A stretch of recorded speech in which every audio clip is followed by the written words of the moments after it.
மீண்டும் ஒரு உலக நகர்வுகள் நிகழ்வினூடாக உங்கள் அனைவரையும் சந்திப்பதில் மகிழ்ச்சி.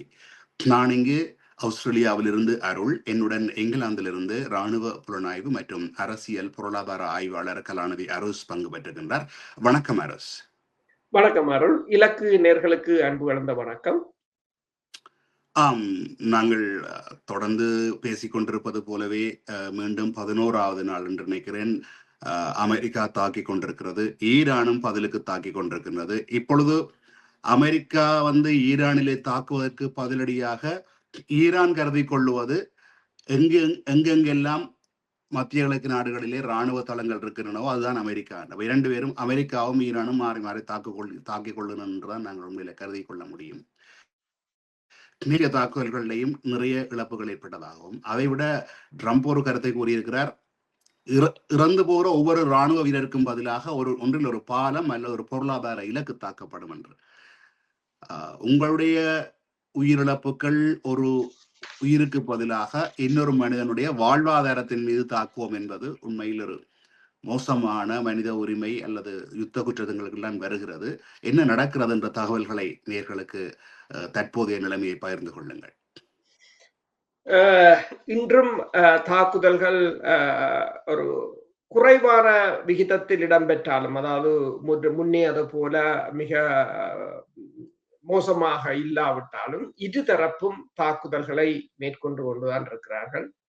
குவைத்தின் கடல் நீரை குடிநீராக்கும் ஆலைகள் மற்றும் மின் நிலையங்கள் மீதான தாக்குதல்களை ஈரான் தொடர்ந்து மேற்கொண்டு வருகின்றது.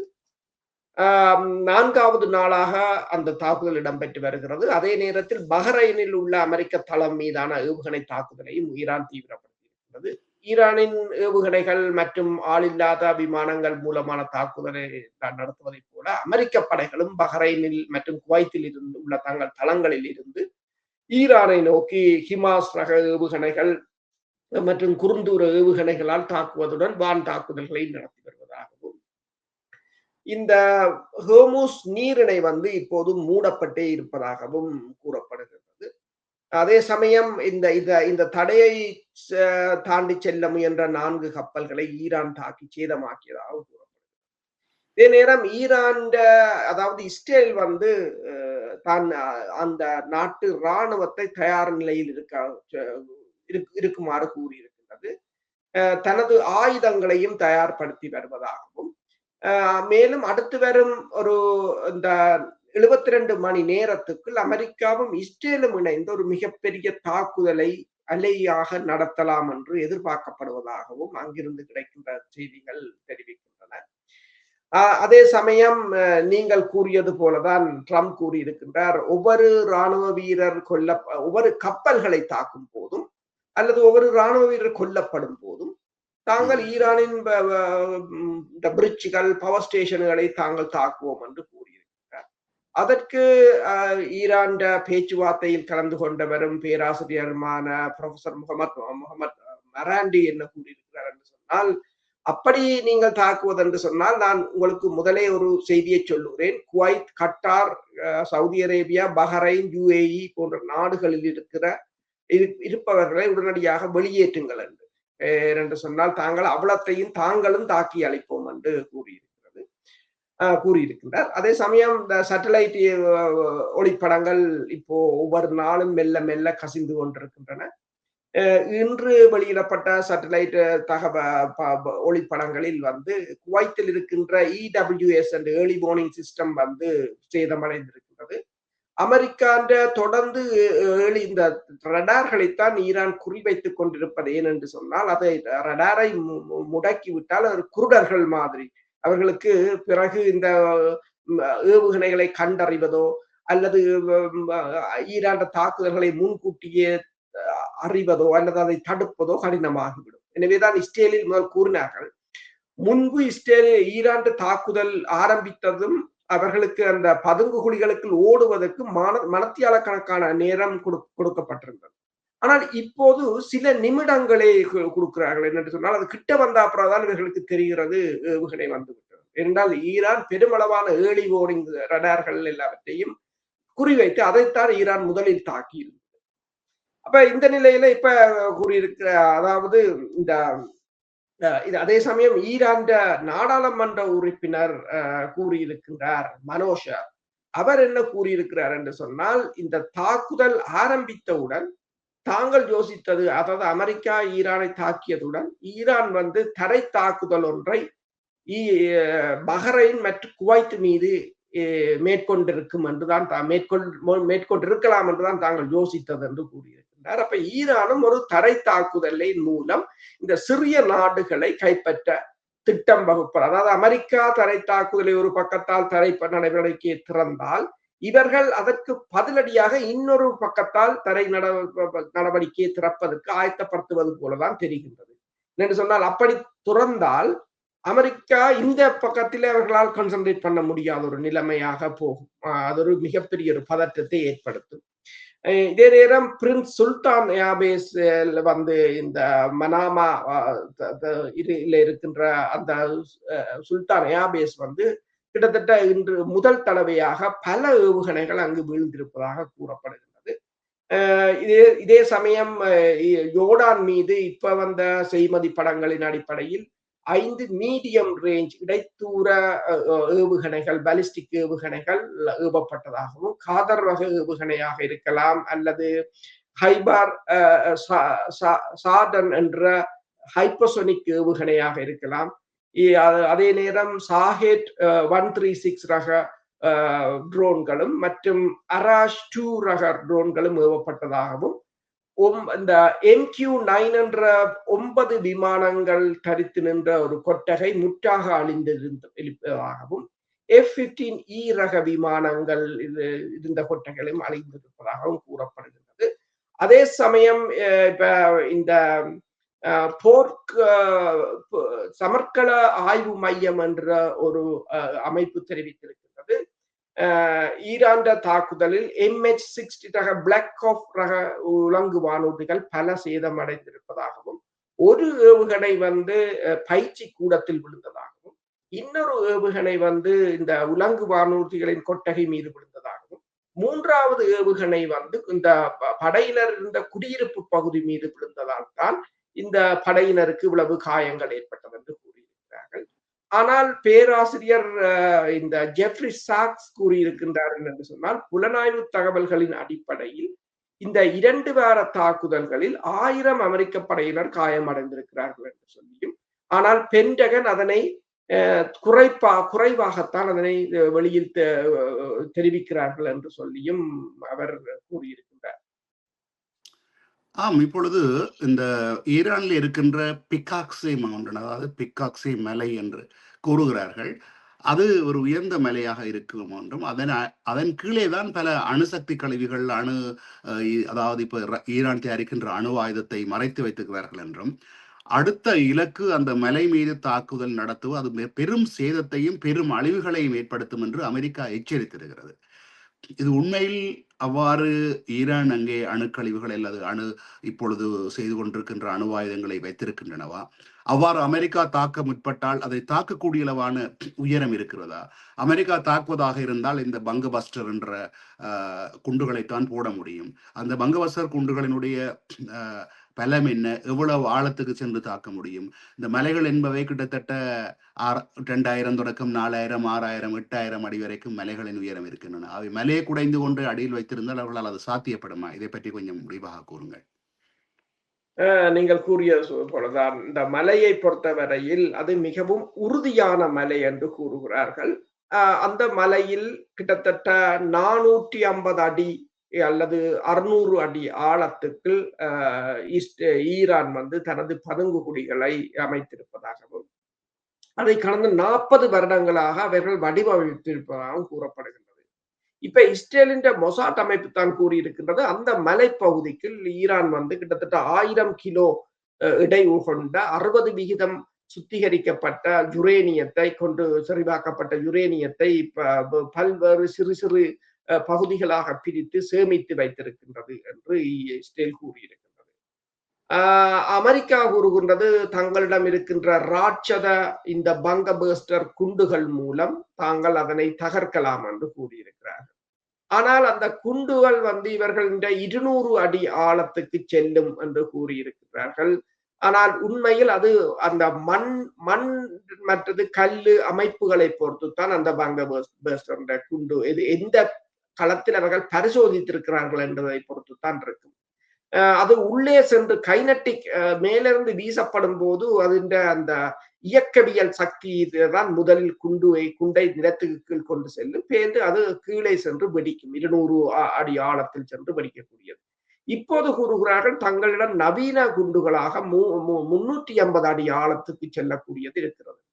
ஆனால் சில ஆய்வாளர்கள் கூறுகிறார்கள் இப்ப 200 அடி ஆழத்துக்கு போய் வெடிக்கும் என்ற இவர்கள் குண்டுகளே ஈரான் சில இடங்களில் 60 அடி ஆழத்துக்குத்தான் போயிருக்கின்றது. அதுக்காக அது போகவில்லை என்று. அது என்றால் மண் அமைப்பு, கல்லுகள் அதுகளை பொறுத்துத்தான் இருக்கின்றது. அது எந்தெந்த ஆழத்துக்கு போகும். இப்ப நீங்கள் சொன்ன போது மலை சில 500 அடி, 1000 அடி, 2000 அடி என்று உயரமாக இருக்கும். அதற்கு கீழே அவர்கள் அதை சுரங்கத்தை கட்டுவது சுலபமாக இருக்கும். இப்ப அதை எவ்வாறு இவர்கள் தாக்குவது என்றது மிகவும் கடினமானது ஒன்று. அடுத்தது ஈரான் 1.6 மில்லியன் சதுர கிலோமீட்டர் பரப்பளவு கொண்டது. அது கூடுதலாக மலைகள். எத்தனை மலைகள், எங்க மலைகள், மற்றது டம்மியைத்தான் அவர்கள் கூடுதலாக வைத்திருக்கிறார்கள். இப்ப எத்தனை குண்டுகள் வேண்டும் என்றதெல்லாம் மிகப்பெரிய ஒரு பிரச்சனை. இப்ப இன்று அமெரிக்காவின் பாதுகாப்புத்துறை செயலாளர், அதாவது போர்த்துறை செயலாளர் தான் இப்போது கூறுவது பீட்டர் ஹெக்ஸத் கூறியிருக்கின்றார். ஏற்கனவே $37 பில்லியன் செலவாகிவிட்டது. ஆனால் இப்போ இன்னும் $87 பில்லியன் தேவை. அது தேவை. அதை ஒதுக்காது விட்டால் இந்த போரில் ஈடுபடுகின்ற படையினருக்கு சம்பளம் கொடுக்க முடியாது, ஆயுதம் வாங்க முடியாது, சாப்பாடு கொடுக்க முடியாது என்ற பட்டியலை முன்னுக்கு வைத்திருக்கின்றார். ஆனால் நீங்கள் பார்க்கலாம், இது அமெரிக்கா இத்தனை மாதம் 4 மாதம் தான் போரில் ஈடுபட்டிருக்கிறது. ஆனால் ரஷ்யா இத்தனை வருடம் 4 வருடங்கள் போரில் ஈடுபட்டிருக்கின்றது. ஆனால் அமெரிக்காவுக்கு 4 மாதத்துக்கே இந்த அடிக்கடி பணத்தை கேட்டு ஓட வேண்டிய நிலை. ஏனென்று சொன்னால் ரஷ்யா தந்த எல்லையில் இருந்து போரை செய்கின்றது. அமெரிக்கா 10,000 மைலுக்கு அங்கால இருந்து வர வேண்டும், எல்லாம் அங்கிருந்து கொண்டு வர வேண்டும், இங்கு வைக்க அது செலவு கூடின போராக இருக்கின்றது. அடுத்ததாக பல நாடுகள், இப்ப ரஷ்யா உக்ரைனுடன் தான் சண்டை பிடிக்கின்றது. அமெரிக்காவுக்கு பல நாடுகள், இப்ப பஹ்ரைனும் இருக்கின்றது. எல்லா நாட்டிலும் தளத்தை வைத்துக் கொண்டிருக்கும் போது எல்லாம் கடுமையான செலவு. இவர்களோட ஆயுதங்களும் கடுமையான செலவு மிக்கதாகத்தான் இருக்கு. இப்ப இந்த நிலையில் பங்கபர்ஸ்டர் குண்டுகளை கூட எவ்வளவு தூரத்துக்கு அவர்களால் பயன்படுத்த முடியும் என்ற ஒரு பிரச்சனை இருக்கின்றது. எனவேதான் பலர் இப்போது கூறினார்கள், அதாவது அணு ஆயுதத்தை பயன்படுத்தலாம் அல்லது டாக்டிக்கல் நியூக்ளியர் வெப்பன்ஸை பயன்படுத்தலாம் என்று சொல்லி. ஆனால் அதுவும் எவ்வளவு தூரத்துக்கு ஈரான் நிலப்பரப்பை பொறுத்தவரையில் பயன் தரும் என்றது ஒரு விடயம். அடுத்தது ஈரான் திருப்பி இந்த அணு உலைகள் உள்ள நாடுகளை தாக்கினால் அது மிகப்பெரிய அனர்த்தமாக முடியும் என்றதும் ஒரு பிரச்சனை. நல்லது. இப்பொழுது வருகின்ற செய்திகளின்படி மூன்றாம் தரப்பு நாடுகள் சில சமாதான முயற்சிக்கு மிக கடுமையாக ஈடுபட்டு கொண்டிருப்பதாகவும் தங்களை அணுகியதாகவும் ஈரானுடைய உயர் அதிகாரிகள் தெரிவித்திருக்கிறார்கள். இதுல முக்கியமாக என்னவென்றால் 2 தரப்புக்கும், ஈரான் தொடர்ந்து உறுதியாக இருந்தாலும் 2 தரப்புகளுக்கும் பாதிப்பு இருக்கின்றன. நீங்கள் முன்னர் கூறியது போல அமெரிக்காவுக்கும் ஏற்கனவே 37.5 பில்லியன் முடிந்திருக்கிறதாகவும் மேலும் பணம் தேவை இருப்பதாகவும் அந்த பிரச்சனை இருக்கிறது. ஈரானுக்கும் உட்கட்டமைப்புகளோட மிக முக்கியமான பிரச்சனை தண்ணீர் பிரச்சனை. இப்ப எங்களுடைய ஊர்களிலே என்ன பிரச்சனைன்னா, நாங்கள் நிலத்தை கண்டுனா தண்ணி வரும், தண்ணி எங்களுக்கு இலகுவாக கிடைக்கும், நாங்கள் எண்ணெயைத்தான் கஷ்டப்பட்டு காசு கொடுத்து வாங்குவோம். ஆனா இவர்கள நாடுகள்ல நிலத்தை கண்டினா வர்றது எண்ணெயா இருக்கும், தண்ணியைத்தான் கஷ்டப்பட்டு உருவாக்க வேணும். அது கடல் நீரைத்தான் சுத்திகரித்து உருவாக்குறார்கள். அதுக்கு செலவு கூட. நான் அன்று கூட ஒரு செய்தியில குறிப்பிட்டிருந்தேன், எண்ணெயை விட தண்ணீரின் விலை அதிகமாக இருக்கிறது என்று சொல்லி. அப்ப இது தண்ணீர் என்பது மிக அவசியமானது. பெட்ரோல் இல்லாவிட்டாலும் கூட உயிர் வாழலாம், தண்ணீர் இல்லாவிட்டால உயிர் வாழ முடியாது. அப்ப என்ன குறிப்பிடுகிறார் என்றால், பல நாடுகள், வெறும் ஈரானில் மட்டுமல்ல, இந்த மத்திய கிழக்கு பல நாடுகளிலும் இந்த தண்ணீர் சுத்திகரிக்கிற நிலையங்கள் பாதிக்கப்பட்டிருக்கின்றன. தண்ணீர் என்பது பெரிய பிரச்சனையாக இருக்கிறது. அதையும் காரணமாக காட்டி சமாதானத்துக்கு வர வேண்டும் என்ற முயற்சிகள் இருக்கின்றன. இந்த சமாதானம் முக்கியமாக தேவைப்படுவது ஈரானுக்கா அல்லது அமெரிக்காவுக்கா? கொஞ்சம் விரிவாக கூறுங்கள். அதாவது நீங்க கேட்ட கேள்வி நல்லது. இந்த கேள்விக்கு பதிலை தருவதற்கு இன்று வெள்ளை மாளிகையில், அதாவது மத்திய கிழக்கில் மேற்கொள்ளப்பட்டு வரும் நடவடிக்கைகளுக்கு கூடுதலாக நிதி தேவை என்று சொல்லி வெள்ளை மாளிகையில் இடம்பெற்ற, அதாவது இந்த அமெரிக்காவின் போர்த்துறை செயலாளர்களுக்கும் அமெரிக்க செனட் சபையில் இருக்கின்ற செனட்டர்களுக்கு இடையில் நடந்த உரையாடலை கூறும்பினால் உங்களுக்கு தெரியும் இப்ப யாருக்கு இது தேவையாக இருக்கிறது. இப்ப இதில் ஜனநாயக கட்சியினர் தான் கடுமையான கேள்விகளை எழுப்பியிருந்தனர். இருதரப்பினருக்கும் இடையில் போர் நிறுத்தம் நடைமுறையில் முறிந்து விட்டதாக கூறப்படும் நிலையில் இந்த மாத தொடக்கத்தில் அமெரிக்காவும் ஈரானும் இந்த தாக்குதலை ஆரம்பித்திருந்தன. அதாவது பிப்ரவரி 28 அன்று அமெரிக்க அதிபர் மற்றும் அமெரிக்கா மற்றும் இஸ்ரேல் இணைந்து ஈரான் மீது தொடங்கிய நடவடிக்கைக்கு இதுவரையில் சுமார் $37.5 பில்லியன் செலவாகி உள்ளதாக ஹெக்ஸட் தெரிவித்திருக்கின்றார். அதே நேரம் பென்டகனுக்கு இன்னும் மேலும் $87 பில்லியன் நிதி நாடாளுமன்றத்தில் கோருவதாகவும் அதில் $67 பில்லியன் மத்திய கிழக்கின் நடவடிக்கைக்கு பயன்படுத்தப்படும் என்றும் கூறியிருக்கிறார். இந்த நிதி இல்லை என்றால் எங்கள் ராணுவ வீரர்களுக்கு ஊதியம் வழங்குதல், உபகரணங்கள் மற்றும் மருந்துகளை விரைவாக மீள நிரப்புதல் மற்றும் முக்கிய நடவடிக்கைகளுக்கு தடையின்றி முக்கிய நடவடிக்கைகளை தொடர்தல் ஆகியவற்றில் கடுமையான குறைபாடுகளை சந்திக்க நேரிடும் என்று அவர் கூறியிருக்கிறார். அந்த பரபரப்பான விவாதங்களின் போது ட்ரம்ப் தனது போர் நோக்கங்களை அடைவதில் தோல்வியடைந்து விட்டதாக ஜனநாயக கட்சியினர் வாதிட்டிருக்கிறார்கள். மேலும் பொதுமக்களை செயலாளர் ஹெக்ஸட் தவறாக வழிநடத்துவதாகவும் அவர்கள் குற்றம் சாட்டியிருக்கிறார்கள்.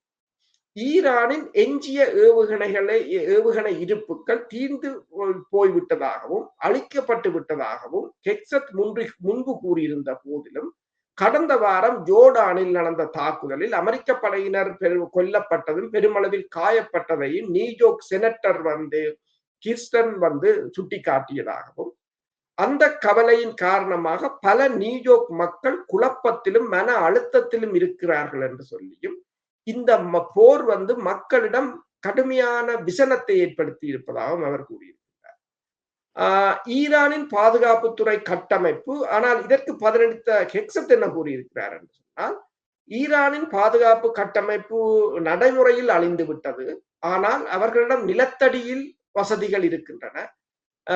47 ஆண்டுகளாக மலைகளுக்கு அடியில் தங்கள் ஏவுகணைகளை மறைத்து வைக்க முயன்று வருகின்றனர் என்று அவர் கூறியிருக்கிறார். அதே போல ஏவுகணை அச்சுறுத்தல்கள் 4 மாதங்களுக்கு முன்பே முறியடித்து விட்டதாக நீங்கள் கூறியிருக்கிறீர்கள் என்று ஜோர்ஜியாவை சேர்ந்த செனட்டர் ஜோன் பீட்டர் ஹெக்ஸத்திடம் கேள்வி எழுப்பிய போது அவர் என்ன கூறியிருக்கிறார் என்று சொன்னால், ஒவ்வொரு ஏவுகணையும் அழிக்கப்பட்டு விட்டதாக யாரும் கூறவில்லை, நாங்கள் அப்படி கூறவில்லை, எல்லாவற்றையும் அழித்து விட்டோம் என்று கூறுகிறார். அவர்கள் ஏவுகணைகளை ஏவும் திறனை முழுமையாக இழப்பார்கள் என்று நாங்கள் ஒருபோதும் எதிர்பார்க்கவில்லை. ஏவுகணை தாக்குதல்களை பொறுத்தவரையில் ஈரானால் அமெரிக்காவை நேருக்கு நேர் சந்திக்க முடியாது, அதைத்தான் தன்னால் உறுதிப்படுத்த முடியும் என்று கூறியிருக்கிறார். இப்ப இதுல பார்த்தீர்கள் என்று சொன்னால், அவர் இன்னொன்றை கூறியிருக்கிறார் என்று சொன்னால், ட்ரம்ப் நாட்டை முட்டாள்தனமான போர்களில் சிக்கிக்கொள்ள அனுமதிக்க மாட்டார் என்று கூறிய அவர் ராணுவ நடவடிக்கை மிகவும் பயனுள்ளது என்றும் நியாயப்படுத்தி இருக்கிறார். இந்த பேச்சுவார்த்தையில பார்க்க போனால் இப்போது இவர்களே முன்னர் கூறியதை இப்போது மறுக்கிறார்கள். எல்லாம் அழிந்து விட்டது, கடற்படை. இப்ப இன்னொரு செனட்டர் கேட்டிருக்கிறார், நீங்கள் சொன்னீர்கள் ஈரான் கடற்படை அனைத்தும் கடலுக்கு கீழ் இருக்கிறது, அப்ப என்னென்று ஹோர்முஸை திறக்க முடியாமல் இருக்கிறது என்று இப்போ கேட்டிருக்கிறார். ஹோர்முஸை தக்க வைக்கிறது ஈரான் கடற்படை. இப்ப ஈரான் கடற்படை தான் இப்போது கப்பல்களை தாக்குகிறது, கப்பல்களை போக விடாமல் செய்கிறது. இன்றும் 22 கப்பல்கள் இந்த 20ஆம் தேதியும் 21ஆம் தேதியும் 22 கப்பல்கள் போயிருக்கின்றன. அதுல 16 ஈரான் பக்கத்துக்குள்ளால் தான் போயிருக்கிறது. அப்ப அவர்கள் கேட்டிருக்கிறார்கள், என்னென்று ஈரான் கடற்படையை மூழ்கடித்த நீங்கள் அது என்னென்று இருக்கிறது என்று சொன்னால் அதுக்கும் இவர்களிடம் தெளிவான பதில் இல்லை. அப்ப இந்த ஒட்டுமொத்தமாக இப்ப நடந்த போரிலும் இப்ப 2 வாரங்களில் இப்ப இன்றைக்கு எண்ணெய் விலை $95 உயர்ந்து விட்டது. எல்லோரும் எச்சரித்துக் கொண்டிருக்கிறார்கள், நீங்கள் கையிருப்பில் இருக்கிறதை எடுத்து நீங்கள் மனிப்புலேட் பண்ணி இந்த ஷேர் மார்க்கெட்டை மனிப்புலேட் பண்ற மாதிரி இந்த எண்ணெயை மனிப்புலேட் பண்றீங்க, அது ஒரு அளவுக்கு தான் அது தாங்கும், அதுக்கு மேல அது தாங்காது. இன்றைக்கு பாத்தீங்கன்னு சொன்னால் இந்த ஜெர்மனில இருக்கின்ற கார் ஓட்டுநர்கள் செக் ரிப்பப்ளிக்ல பக்கத்து போர்டருக்குள்ள போய் அங்கதான் பெட்ரோல் அடிச்சு கொண்டு வருகிறார்கள் என்றால் அங்க 80 சென்ட்ஸ் ஒரு லிட்டருக்கு குறைவு. எக்ஸாம்பிள் இங்க வந்து ஒரு $1 இருந்தா €1 இருந்தா அல்லது €2 இருந்தா அங்க 1.2 யூரோவாக இருக்கிறதுன்றதால அங்க எத்தனை நாளைக்கு அவர்கள் அங்க போய் அடிக்கலாம்ன்றது ஒரு பிரச்சனை. எத்தனை நாளைக்கு இப்படி அலைஞ்சு திரிக்கலாம்ன்றது இது மக்கள் மத்தியில். இப்ப பிரித்தானியாவில் கூட ஆண்டி பேர்னம் வந்திருக்கிறார். ஆனால் அவருக்கு அடுத்தது என்ன செய்யறது என்று தெரியாத ஒரு நிலையாகத்தான் இருக்கிறார் என்று சொன்னால் எங்கிருந்து பிரச்சனை என்னவென்று சொன்னால் ஜனம் போரை பற்றி யோசிக்கவில்லை, வாழ்க்கை செலவைத்தான் ஜனம் யோசிக்குது. குறிப்பாக இந்த ஐரோப்பிய நாடுகளில் மட்டும், சிங்கப்பூர், ஐரோப்பா மற்றும் நியூசிலாந்து போன்ற நாடுகள் மட்டும் எதற்காக தெரியவில்லை, மற்ற நாடுகளுடன் ஒப்பிடும் பொழுது பெட்ரோலிய விலை 2 மடங்காக இருக்கு. அதுக்கான காரணம் எனக்கு புரியவில்லை. இப்ப அமெரிக்காவை கூட நீங்கள் நேற்று கூறினீர்கள், ஒரு கலன் தான், அது 4.5 லிட்டர் என்பது ஒரு கலன் என்று நினைக்கிறேன். ஒரு கலன் தான் $4. அப்போ ஒரு லிட்டர் 80-90 தான், அதாவது US டாலர்ஸில் போகின்றது என்று பார்த்தால் உங்களுக்கு கன்வெர்ட் பண்ணி பார்த்தா $1.20 சென்ட்ஸ், $1.30 உங்களுக்கு இருக்க வேண்டும். ஆனால் யூரோவில் பார்த்தாலும் கூட கிட்டத்தட்ட $1 குறைவாக இருக்க வேண்டும். ஆனால் உங்களுக்கு ரெட்டிப்பு மடங்காக இருக்கிற உங்களுக்கு இந்த விலை அதிகரிப்பு மேலும் அதிகரிப்பாகத்தான் இருக்கு. கொடுங்க. அதான் இப்ப இங்க வந்த ஆண்டி பேர்னம் அவர்கள் என்னென்றால் தான் ஃபியூவலுக்கான டாக்ஸை குறைக்க போறதாகவும், அதுக்கு இங்கிருந்து காசு எடுக்க போறால் இந்த ஸ்டாமர் கொண்டு வந்த டிஜிட்டல் ஐடி திட்டத்துக்கு தேவையான 1.8 பில்லியன் பவுண்ட்ஸ்களை இதுக்கு பயன்படுத்தி மக்களுக்கு குறைக்க போறாரு. இவ்வளவு என்று சொன்னால் 5% பெட்ட எடுக்க போறாரு. இருக்கிற ஃபியூவலை நீங்கள் 100% கூட்டி போட்டு அதுல 5% எடுத்தால் அதை ஒரு ஆய்வாளர் போட்டிருக்காங்க, இவற்ற ஆட்சி காலம் 6 மாதம் தாங்கிறதும் கடினம் என்று சொல்லி. ஏனென்றால் நீங்கள் அவர் என்னென்றால் தான் வந்து கூறுகிறார், தான் 100% ஸ்டாமற்ற கொள்கையை தான் உக்ரைன் விவகாரத்தில் கடைபிடிப்பேன் என்று சொன்னால் அப்பவே முடிஞ்சுது. இனி என்னென்றால் பிரச்சனையே அங்கிருந்து தான் ஆரம்பிச்சது பிரச்சனை. அப்ப அதுலயே என்றால் பிரச்சனை. அப்ப இதே பிரச்சனை தான் அமெரிக்காவிலும் இருக்கின்றது. இப்ப அமெரிக்காவில் நீங்க பாத்தீங்க என்று சொன்னால் ட்ரம்ப் இன்றைக்கு வந்து ஜோர்டானில இறந்தவர்களின் உடலங்களை இன்று அமெரிக்காவுக்கு கொண்டு சென்றிருக்கிறார்கள். அப்ப அதை கௌரவிக்கின்ற நிகழ்வில வந்து ட்ரம்ப் கலந்து கொண்டிருந்தார், பீட் ஹெக்ஸத்தும் கலந்து கொண்டிருந்தார். அப்போது ட்ரம்ப் கூறியது என்னென்று சொன்னால், நாம் நமது வீரர்களை கௌரவிக்கின்றோம், உண்மையில் மிகச்சிறந்த வீரர்கள் அவர்கள், ஈரான் அணு ஆயுதங்களை பெறுவதை நாங்கள் அனுமதிக்க மாட்டோம், அவர்கள் அவற்றை ஒருபோதும் பெற மாட்டார்கள் என்ற நோக்கத்துக்காக இவர்கள் தங்கள் உயிர்களை விட்டிருக்கிறார்கள் என்றும், ஒருவேளை அவர்கள் இறப்பதற்கு முன் இந்த அறிக்கையை வெளியிடுவதற்காக ஒரு செய்தியாளர் சந்திப்பை நடத்தி இருக்கலாம், அல்லது ஏற்கனவே மரணம் படுகாயமடைந்து தங்கள் இறுதி மூச்சை விட்டுக் கொண்டிருந்த போது இந்த வார்த்தைகளை தங்கள் தாயகத்திற்கு தெரிவிக்குமாறு தங்கள் சக வீரர்களிடம் கூறியிருக்கலாம் என்று கூறியிருக்கின்றார். அமெரிக்கர்கள் போருக்கு எதிரானவர்கள் அல்ல, அமெரிக்கர்களுக்கு எரிபொருள் விலை அதிகமாக இருப்பது விருப்பமில்லை, ஆனால் அவர்கள் போருக்கு எதிரானவர்களும் இல்லை என்று இப்போதும் அவர் கூறுகிறார் என்று சொன்னால் எரிபொருளைத்தான் அதற்குள் கொண்டு வருகிறார். பில் கிளின்டன் கூறியது ஒன்றுதான், வாக்குச்சாவடியில் ஒருவர் போய் வாக்களிக்க முதல் அவற்றின் மனநிலையை மாற்றுவது வந்து இந்த கேஸ் ஸ்டேஷன் தான் அங்கு அமெரிக்காவை பொறுத்தவரையில். அப்ப அது குறைவாக இருந்தால்தான் அந்த கட்சியோ அந்த ஆட்சியோ உறுதியாக இருக்கும். இப்ப ஈரானும் அன்சரல்லா அமைப்பும் வந்து பப் அல் மண்டே பகுதியை மூடியதும் வந்து அடுத்த இந்த எரிபொருள் விலையை இப்ப 95 சொன்னால் இப்ப அமெரிக்காவில் $4 மேல் அதிகமாக வந்துவிட்டது. இன்னும் ஒரு 2-3 மாதங்களில் இடைக்கால தேர்தல் வந்துவிடும். அதே போல இஸ்ரேலும் தேர்தலை சந்திக்க போகிறது என்னும் போது இந்த போரை இவர்கள் ஒரு நீண்ட காலத்துக்கு நடத்த முடியாது. ஆனால் அமெரிக்காவின் ஓய்வு பெற்ற ஜெனரல் என்ன கூறியிருக்கிறார் என்று சொன்னால், இந்த போர் ஈராக் போரை போல 20 வருடங்கள் தொடரலாம் என்று கூறியிருக்கிறார். நல்லது. இப்பொழுது இந்த ஐரோப்பிய வான் பாதுகாப்பு நிறுவனம் ESA என்று கூறப்படுகிறது சொல்லியிருக்கிறது, ஜோர்டானையும் பறக்கக்கூடாத நாடுகளின் பட்டியல்கள், உதாரணத்துக்கு ஈரான், ஈராக், லெபனான் போன்ற நாடுகளுடன் ஒப்பிடுகின்ற பொழுது இன்னும் சில நாடுகள் இருக்கின்றன நினைக்கிறேன். இப்பொழுது ஜோர்டானையும் பறக்கக்கூடாத நாடுகளின் பட்டியல் நினைத்திருக்கிறது. ஆனால் துபாயை பொறுத்த வரைக்கும் இன்னமும் துபாயினூடான, அதாவது துபாய் ஒரு ஹப் என்று சொல்லலாம், அதாவது இணைப்பு மையமாக இருக்கிறது. முக்கியமாக பல நாடுகளிலிருந்து துபாய்க்கு வந்து மற்ற நாடுகளுக்கு மாறி செல்கிறார்கள். ஆனால் துபாய் விமான நிலையம் இன்னும் இயங்கிக் கொண்டிருப்பதற்கு ஏதோ ஒரு டீல் ஒன்று, அதாவது ஏதோ ஒரு வகையில ஈரானுடன் அவர்கள் ஒரு உடன்பாட்டுக்கு வந்திருக்கிறார்கள். ஒரு வியாபார நாடு தானே, அது வியாபார நாடு. வியாபாரத்தை எப்பொழுதும் கவனத்தில் உள்ளவர்களுக்கு நண்பன் எதிரி என்றதில்லை. அவர்கள் பாம்புக்கு தலையும் மீனுக்கு வாழும் போல அமெரிக்காவுக்கு நண்பனாயும் ஈரானுக்கும் வந்து நீங்க முன்னரும் கூறியிருந்தீர்கள், துபாய்க்குள்ளாலாம் தடை செய்யப்பட்ட பொருட்கள் கப்பலூடாக வந்து கொண்டிருக்கின்றன என்று.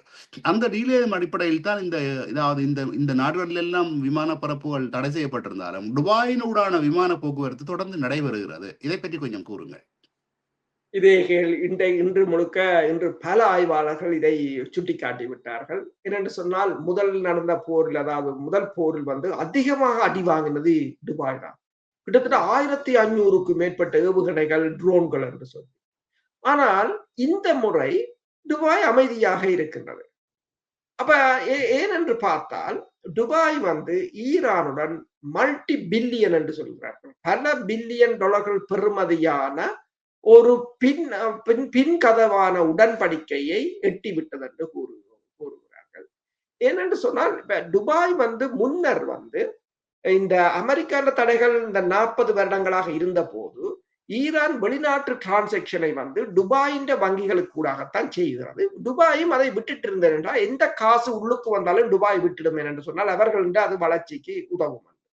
ஆனால் அமெரிக்கா என்ன சொன்னது என்று சொன்னால், அந்த காசை பயன்படுத்தி ஈரான் பொருளாதாரத்தை அமுக்கி, அதாவது இவர்களுக்கு 2 நோக்கம். ஒன்று, நீ காசை வாங்கி ஈரானுடன் ஒரு நல்ல உறவை வள, எங்களுக்கு தேவை வரும்போது அவ்வளத்தையும் பிளாக் பண்ணி இவர்கள பொருளாதாரத்தை வீழ்த்தி ஒரு புரட்சியை ஏற்படுத்தலாம். அப்ப துபாய்க்கும் ஈரானுக்கும் ஒரு நல்ல உறவாக இருந்தது. ஈரான் பணப்பரிமாற்றம் முழுக்க துபாய்க்குள்ளால தான் நடந்தது. இந்த டிசம்பரும் ஜனவரியும் ஒரு கலவரம் நடந்த போது, அந்த கலவரத்துக்கு முக்கிய காரணம் துபாய் என்னென்றால், எல்லாத்தையும் பிளாக் பண்ணிட்டாங்க. அப்ப அங்கு ஈரான், நீங்கள் சொன்னது போல $1 வந்து எத்தனையோ லட்சம் மில்லியன் கணக்கான ஈரான் நாணயமாக வீழ்ச்சி கண்டது. அதுதான் ஈரானுக்கு கடுமையான சீற்றம். அதுக்கு பிறகுதான் இந்த போன முறை துபாய் மீது கடுமையான தாக்குதலை நடத்தியது. துபாய் முற்றாக முடங்கியது. கடைசியாக துபாய் அமெரிக்காவுடன் டாலரை தாருங்கள் என்று கேட்டது, தன்னை சபை பண்ணுவதற்காக. ஆனால் பிறகு துபாய் ஒன்றை யோசித்தது, அமெரிக்கா யாரை நம்பியும் வேலை இல்லை, நாங்கள்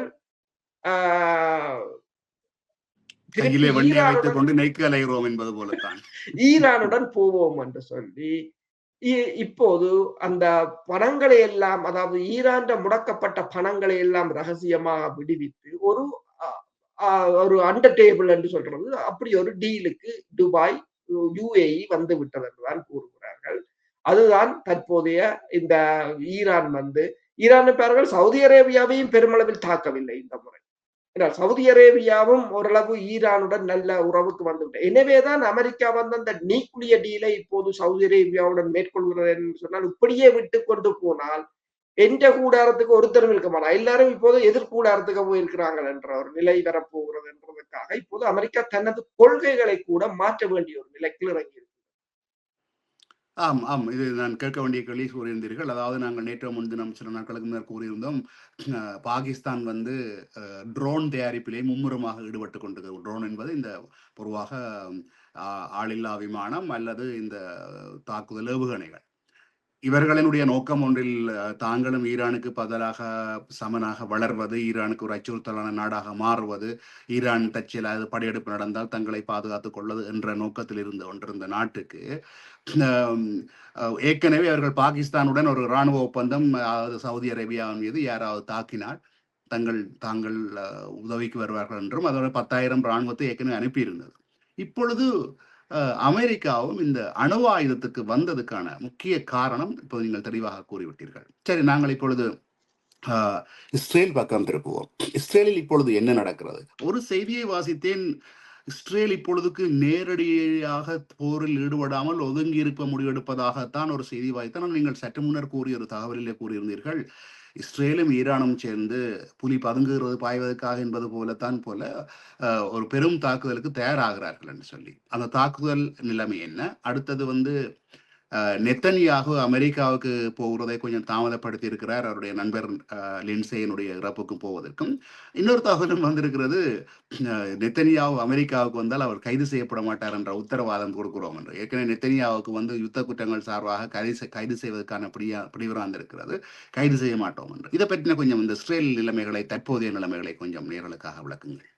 இஸ்ரேல் மீண்டும், அதாவது உங்களுக்கு தெரியும், இந்த லெபனான் அரசு தலைவர் அவுன் வந்து அமெரிக்க வெள்ளை மாளிகைக்கு போயிருந்தார். அவர் போறதை தொடர்ந்து இஸ்ரேல் ஒரு பகுதியான வெளியேற்றத்தை தெற்கு லெபனானில் இருந்து மேற்கொண்டிருந்தது. ஆனால் முற்றாக வெளியேறவில்லை. அதே சமயம் வந்து சிரியாவின் படையினரை இப்போது தயார்படுத்துகிறார்கள் ஹிஸ்புல்லாக்கள் மீது ஒரு தாக்குதலுக்கு. சிரியா அடுத்த களமுனையை திறக்கப் போகிறது.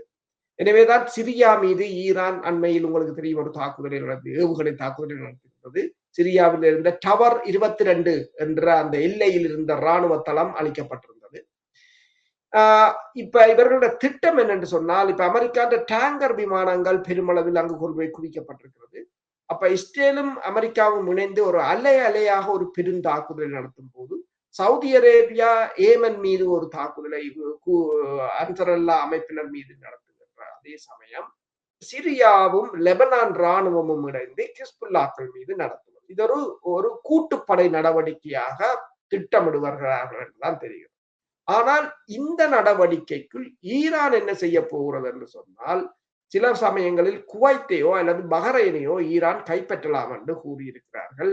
ஒரு சிறு படை நடவடிக்கையாக ஈரான் தனது படையினரை அங்கு களமிறக்கலாம் என்றும் கூறப்படுகிறது. இதற்குத்தான் இப்போது இஸ்ரேல் கூறியிருக்கின்றது, எல்லா படைக்கலங்களையும் தயார்படுத்துமாறு, மக்களை எல்லாம் அலர்ட்டாக இருக்குமாறும், ஒரு போருக்கு தயாராகுமாறும் இன்று இஸ்ரேல் தனது படையினருக்கும் மக்களுக்கும் கூறியிருப்பதாக கூறப்படுகிறது. அதே சமயம் நீங்கள் சொன்னது போலதான் இப்ப பெஞ்சமின் நெத்தனியாகு வந்து அமெரிக்காவுக்கு செல்கிறார். லின்சே கிரஹாமின் மரண சடங்கு வந்து 28ஆம் தேதியும் 29ஆம் தேதியும் இடம்பெற இருப்பதால் அதில் ட்ரம்பும் கலந்து கொள்ள இருப்பதாக கூறப்படுகிறது. அதற்கு போகிற நெத்தனியாகு வந்து இந்த போர் விவகாரங்கள் தொடர்பாக அமெரிக்காவுடன் கலந்து ஆலோசிப்பார் என்று கூறப்படுகிறது. அதே சமயம் ஹமாஸ் வந்து தனது புதிய தலைவரை, அரசியல் பிரிவு தலைவராக ஹலீல் அல் ஹயா என்பவரை தெரிவு செய்திருக்கின்றது. 1960ஆம் ஆண்டு பிறந்த அவர் 1987ஆம் ஆண்டு அமைப்பில் இணைந்திருந்தார். 2007ஆம் ஆண்டு அவரது மனைவியும் 3 பிள்ளைகளும் இஸ்ரேலின் குண்டு வீச்சில் கொல்லப்பட்டிருந்தார்கள். அதற்கு பிறகும் அவர் ஹமாஸ் அமைப்புடன் தான் இணைந்திருந்தார். கடந்த 2025ஆம் ஆண்டு உங்களுக்கு தெரியும், இந்த கட்டாரில் வைத்து தாக்கப்பட்டிருந்தது ஹமாஸ் பேச்சுவார்த்தை குழு மீது குண்டு வீசி இருந்தது. அது இவரை மீது குறிவைத்துத்தான் குண்டு வீசினார்கள். ஆனால் மன்னிக்கவும், யுஏஇயில் வைத்து துபாயில் வைத்து குண்டு வீசினார்கள். ஆனால் அவர்கள் தப்பிவிட்டார்கள். இப்போது ஜாஜா சின்வர் வந்து முதலில் அரசியல் பிரிவு தலைவராக இருந்தார். அவர் 2024ஆம் ஆண்டு கொல்லப்பட்ட பிற்பாடு இப்போது இவரை தலைவராக போட்டிருக்கிறார்கள். அதே சமயம் இப்ப நியூயார்க்கின் மேயர் வந்து மம்தானி என்ன கூறியிருக்கிறார் என்று சொன்னால், பெஞ்சமின் நெத்தனியாகு ஒரு போர்க்குற்றவாளி என்று சொல்லியும், பலஸ்தீன மக்களுக்கு எதிராக பயங்கரமான இனப்படுகொலையை செய்தவர் என்று சொல்லியும், அவர் ஒரு போர்க்குற்றவாளி, 73,000 மக்களை படுகொலை செய்தவர். எனவே அவர் இங்கு வரும்போது கைது செய்ய முடியுமா முடியாதா என்றதை தாங்கள் இந்த நியூயார்க்கில் இருக்கிற சட்டங்களை ஆய்வு செய்து தாங்கள் முடிவு செய்வோம் என்று அவர் கூறியிருக்கிறார். அதாவது நூற்றுக்கணக்கான மனிதாபிமான பணியாளர்கள், குழந்தைகள், பெண்கள், பத்திரிகையாளர்கள் போன்றவர்களின் உயிரிழப்புக்கு அவரே பொறுப்பு என்று சொல்லியும், மக்களை பட்டினி போட்டுக் கொன்றவர் என்று சொல்லியும், மருத்துவங்களை தடை செய்தவர் என்று சொல்லியும், குழந்தைகளுக்கு மயக்க மருந்து கொடுக்காமலே கால்கைகளை வெட்டி அகற்ற வேண்டிய நிலையில் இருந்ததாகவும் அவர்கள் கூறியிருக்கிறார்கள். இதே போலதான் இந்திய இராணுவத்தின் தாக்குதலின் போது அப்போ மூலா வைத்தியசாலை தான் இயங்கிக் கொண்டிருந்தது. எனது சொந்தக்கார ஒரு பெண்மணி தான் செல் விழுந்து கால், ஒரு மயக்க மருந்தும் இல்லை, வால் பிளேட்டை வந்து மெழுகுதிரியில் சூடாக்கி அந்த ஸ்டெரிலைசேஷன் செய்துட்டு அதால அமர்த்தி பிடிக்க வெட்டி எடுத்தது காலை. அப்படித்தான் அப்படியான கொடூரங்களானதான் இந்த போர் என்பது ஒரு கொடூரமானதுதான். ஆனால் இதற்கு பதிலளித்த இஸ்ரேலுக்கு ஐநாவுக்கான இஸ்ரேலின் தூதுவர் என்ன கூறியிருக்கிறார் என்று சொன்னால், நியூயார்க் மேயர் வந்து நெத்தனியாவை கைது செய்ய போவதாக கூறியிருக்கிறார். ஆனால் இது மம்தானிக்கு நான் ஒன்றை கூற விரும்புகிறேன். ஜனநாயகத்துக்கு எதிரான பாதையை நீங்கள் தேர்ந்தெடுத்துள்ளீர்கள். பயங்கரவாதத்துடன் கைகோத்து இருக்கிறீர்கள். நீங்கள் உங்களுக்கு ஒரு செய்தியை நான் உங்களுக்கு மிரட்டல் என்ற எந்த சட்டபூர்வமான அடிப்படையிலும் சொல்லவில்லை. ஆனால் சொல்கிறேன், அமெரிக்கா சர்வதேச குற்றவியல் நீதிமன்றத்தில் உறுப்பினர் நாடு அல்ல. எனவே அந்த அந்த உறுப்பினர் நாடு இல்லாத நாட்டில் இருக்கிற நீங்கள் இஸ்ரேலிய அதிபரை பிரதமரை கைது செய்ய முடியாது என்று கூறியிருக்கிறார். அதாவது இந்த ஐநாவுக்கு அரபாத் ஆகியோர், ஜசார் அரபாத் போன்றவர்கள் கூட வந்து போனவர்கள், அவர்களுக்கெல்லாம் நீங்கள் ஆதரவு அளித்தவர்கள் என்று சொல்லியும், பெஞ்சமின் நெத்தனியாகு அப்படிப்பட்டவர் அல்ல என்றும், அதாவது இந்த பலஸ்தீன தலைவர்களைப் போல அவர் வந்து பயங்கரவாதி இல்லை என்று சொல்லியும், அவர் பயங்கரவாதத்தை எதிர்த்து போராடும் ஒரு ஜனநாயக நாட்டின் தேர்ந்தெடுக்கப்பட்ட பிரதமர். ஓகே, தேர்ந்தெடுக்கப்பட்ட பிரதமர் அவர். மற்ற நாடுகள் எல்லாம் தேர்ந்தெடுக்காத பிரதமரே. நீங்கள் இப்ப மதுரோவை எல்லாம் தூக்கி கொண்டு போனார்கள் வெனிசுலாவிலிருந்து. அவரும் அந்த நாட்டால் தேர்ந்தெடுக்கப்பட்டவர். இந்த அவ்வாறு தேர்ந்தெடுக்கப்பட்டவர், சதாம் ஹுசைன் தேர்ந்தெடுக்கப்பட்டவர் என்று இந்த அறிக்கை, அது இதுல நேரம் பத்தாது, அவருடைய பெரிய ஒரு அறிக்கையை இந்த மம்தானியை நோக்கி பேசி கொடுத்திருக்கிறார். அதாவது கருத்தியல் ரீதியாக ஒரு கடும் மோதல் இடம்பெற்றது. இப்பொழுது நாங்கள் உக்ரைன் பக்கமாக செல்லுவோம். உக்ரைன்ல ஒரு ஒரு ஒரு ஸ்திரமற்ற ஒரு ஆட்சி மீதான ஒரு ஸ்திரமற்ற நிலைமை காணப்படுகிறது. முதலிலே அந்த நாட்டு பிரதமர் பதவி நீக்கப்பட்டார், பின்னர் பாதுகாப்பு அமைச்சர் பதவி நீக்கப்பட்டார், தற்பொழுது இராணுவ தளபதி பதவி நீக்கம், அதாவது நீக்கப்படுதல் என்றது நடந்து கொண்டிருக்கிறது. அங்கே யார் இந்த செல்வாக்கு செலுத்துகிறார்கள்? அந்த ஸ்திரத்தன்மை இல்லாமல் போவதற்கு அது ரஷ்யாவினுடைய நடவடிக்கையா, அல்லது மக்கள் மீது உள்ள மக்களின் மனப்பான்மையை பிரதிநிதித்துவப்படுத்தி அந்த யுத்தத்தை நிறுத்த சொல்லி கருத்து சொல்லக்கூடிய பிரதமரோ இராணுவ தளபதியோ பாதுகாப்பு அமைச்சரோ காரணமா? என்ன காரணத்துக்காக இவர்கள் நிறுத்தப்படுகிறார்கள்? இதன் விளைவு என்னவாக இருக்கும்? உக்ரைனுக்குள் உள்ளக முரண்பாடுகள் மிக கடுமையாக அதிகரித்து வருகின்றது. முதலில் உங்களுக்கு தெரியும், பிரதமர் மாறியிருந்தார். அதற்கு பிறகு பாதுகாப்பு அமைச்சரை நீக்கி இருந்தார்கள். தற்போது இந்த இராணுவத்தின் பிரதம அதிகாரி வந்து சீஃப் ஆஃப் ஸ்டாஃப் வந்து இன்று பதவியிலிருந்து துரத்தப்பட்டிருக்கிறார். அதே போல இந்த பாதுகாப்பு அமைச்சருக்கு எதிரான நடவடிக்கைக்கு எதிராக மக்கள் கூட பல இடங்களில் போராட்டங்களை நடத்தியிருந்தார்கள். என்னும் போது அங்கிருந்து கிடைக்கின்ற தகவல்களை பொறுத்தவரையில் உக்ரைனுக்கு உள்ளக மோதல்கள் கடுமையாக அதிகரித்திருப்பதாகவும், என்னென்று சொன்னால் நிதி பற்றாக்குறை, மற்றது தொடர்ச்சியாக போரினால் ஏற்படுகின்ற அழிவுகள், ஒரு வெற்றியை எட்ட முடியாத நிலை. ஏனென்று சொன்னால் ஆய்வாளர்கள் என்ன கூறுகிறார்கள் என்று சொன்னால், இவர்கள் இப்ப ரஷ்யாவின் ஆயில் டிப்போவல், எண்ணெய் தாங்கிகள், கப்பல்களை அடித்தால் அது பெருமளவில் எரியும். இப்ப நீங்கள் எண்ணெய்க்கு நெருப்பை போட்டால் அது பெரும் புகையாத்தான் எரியும். அதை படம் எடுத்து இவர்கள் ஒரு பிரச்சாரமாக பயன்படுத்துகிறார்களே தவிர, அதை ஒரு புரோபகண்டாவுக்காக செய்கிறார்களே தவிர, களமுனையில் வந்து ரஷ்யா தெளிவாக முன்னேறி கொண்டு வருகிறது. களமுனையில் அவ்வாறான நிலைமை இல்லை. நாங்கள் போன முறை கூட கழிச்சிருந்தோம். இவர்கள் 501 சடலங்களை கொடுத்திருக்கிறார்கள், இவர்கள் 31 சடலங்களை தான் கொடுத்திருக்கிறார்கள் என்னும் போது விகிதாசாரம் மிக மிக கடும். அது வந்து இப்ப இந்த வாரமும் IMF வந்து $7 பில்லியன் கொடுத்திருக்கிறது. இவ்வாறு கடன்களை வாங்கி கொண்டுதான் தொடர்ச்சியாக இருக்கிறார்கள். இப்போது ரஷ்யா வந்து இந்த ஒடிசா துறைமுகத்தில் இருக்கின்ற விநியோக தளங்கள் முழுத்திலையும் அடித்திருக்கு. ஒரு கேஸ் ஸ்டேஷன், பெட்ரோல் ஸ்டேஷன் எல்லாத்தையும் அடிச்சு போட்டாங்க. இப்ப பவுசர்ல கொண்டு திரிஞ்சுதான் பெட்ரோல் கொடுக்கிறார்கள். ஆனால் இது வருஷக்கணக்கில் செல்ல முடியாது. அவர்கள் கூறுகிறார்கள், இந்த விண்டருக்கு என்னென்று நீங்கள் தாக்கு பிடிப்பீங்கள், இந்த குளிர்காலம் தொடங்கி விட்டால். மிகவும் அது உங்களுக்கு தெரியும், ரஷ்யா உக்ரைன் பக்கம் என்ன மாதிரி குளிர் என்று சொல்லி கடும் குளிர், -35 எல்லாம் போகும். அந்த அப்ப குளிர் இந்த காரணமாகத்தான் வந்து அதாவது ஹிட்லர் அனுப்பப்பட்ட 5,00,000 படைகளும் குளிரை சொல்ல சொல்ல கீழே அனுப்பித்தான் குளிரால் தான் தோற்றார்கள் என்று சொன்ன வரலாறும் இருக்கிறது. ஆமா. உண்மைதான். அ அதாவது ஜெர்மன் ரஷ்யா மீது படையெடுக்க போகும்போது, அப்போது ஸ்டாலின் இருந்தவர். ஸ்டாலின் ம். கேட்டது ஒன்றுதான், அவர்களுடைய டேங்குகள் வந்து குளிருக்கு இயங்குற அளவுக்கு மாடிஃபை பண்ணியிருக்கணும்டா அவங்க சொன்னாங்களா இல்லையேன்ட்டு. ம். அப்ப எங்கட ரஷ்யா குளிருக்கேற்ற உடைகளாவது ராணுவத்துக்கு தயார்படுத்தியிருக்காங்கன்னா இல்லையேன்டா.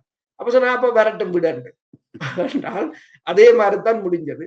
அதே போன்ற ஒரு நிலைமை, உள்ளக நிலைமைகள் இப்போது உக்ரைன் உள்ளக நிலைமை மிக மிக மோசமாக இருக்கிறது. இதை ஐரோப்பிய நாடுகளும் கையாள முடியாத ஒரு நிலையாக இருக்கின்றது. எந்த நேரமும் உடைந்து விழக்கூடிய நிலை. எனவேதான் பலரும் கூறுகிறார்கள் உக்ரைன் ஏற்கனவே போரை இழந்து விட்டது. இத்துடன் இந்த நிகழ்வை நாங்கள் நிறைவு செய்து கொள்ளுகின்றோம். மீண்டும் ஒரு நிகழ்வில் உங்கள் அனைவரையும் சந்திக்கும் வரை உங்களிடமிருந்து விடைபெறுகின்றோம். நன்றி, வணக்கம். நன்றி, வணக்கம்.